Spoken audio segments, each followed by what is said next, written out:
Hi, so you're hosting a Zoom and maybe you want to make sure you have control over your microphone, what you're saying, as well as what people might be seeing if you decide to share video. You have all of that control right in the Zoom screen. So if you actually go down and click on the microphone setting, you can mute yourself like I just did, but then you've got the arrow next to it. If you click on that, this is where you can actually make sure you have the correct microphone selected. So you could be using your system microphone, or if you have one plugged in, if you're using earbuds with a microphone, you can make sure that's the right one selected. On occasion, you may need to make sure that's the case. If nobody can hear you, you might just want to make sure the setting is correct. You can also, again, select the speaker. How are you hearing people? Right now I've got it set so it's going up through my microphone. You may want to make sure it's through your earbuds. You can also do a test of your speaker and microphone. It'll actually play a ringtone in whatever your ear apparatus is, and you can say, yes, I hear it.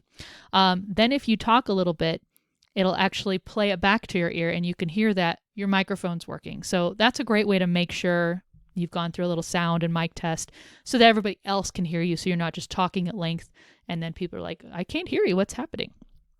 So just to make sure we've gone through that with the microphones, you can also switch to phone audio if you decide that you want to actually call in. It'll give you the phone number option. That happens sometimes where maybe someone's microphone just decides to quit. You can actually call in and still participate in the call audibly. You can also leave computer audio if you're like, I don't want anyone to hear me, I just want to watch. That's an option as well. You can click in audio settings too. That gets you into a little more minutia around what you can do. Do you want to join audio by computer when you join a meeting? Or do you tend to kind of go between that and phone? Do you want to make sure your microphone is muted when you join a meeting? I recommend that because you just never know what's going on around you. Do not prompt to join audio when joining a meeting using third-party audio, so if like you're using phone or things like that. And do you want to use the spacebar as an ability to mute or unmute yourself? So again, all of these things, same things, you can actually see what my output level is with my audio, and that's great. You can do the same thing with video too. So again, of course, at any time you can stop your video. Stop, and now nobody can see me. And I can put it back on, and it'll again go through whatever your webcam is. If you do have a webcam protector, you need to make sure you slide that over if you do want people to see you. I recommend using a webcam protector, by the way. Always have it covered unless you're sharing video.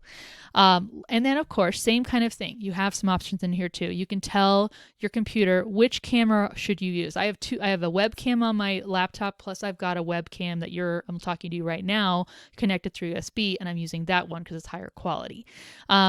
Also, so this is fun. You can choose a virtual background. So let's say you don't have like a solid wall, or you have a really, we all live in different spaces.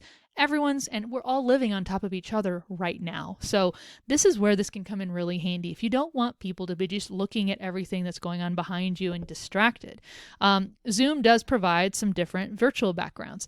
What it does is it basically treats you like a green screen.